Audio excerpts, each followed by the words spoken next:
నమస్తే ఎవ్రీవన్. ఈరోజు chicken curry చేద్దాం సింపుల్గా. సో ఇవైతే కట్ చేసి పెట్టుకున్నాను. పచ్చిమిర్చి, ఆనియన్, కొరియాండర్, కరివేపాకు, టమాటో. సో చికెన్ అయితే ఆయిల్, పసుపు, ఉప్పు, కారం, అల్లం వెల్లుల్లి పేస్ట్ వేసేసి మ్యారినేట్ చేసి పెట్టుకున్నాను. సో ఇప్పుడు ప్రాసెస్లోకి వెళ్ళిపోదాం.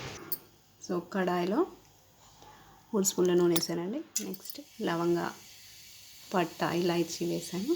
ఒక 3 లవంగా, చిన్న పట్ట, ఒక ఇలాచీ. నెక్స్ట్ పచ్చిమిర్చి వేద్దాం.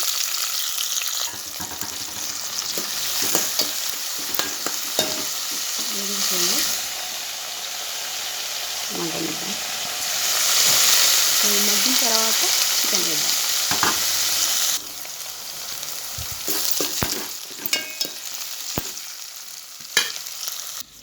సో ఆనియన్ మగ్గిలోపు మనం పక్కన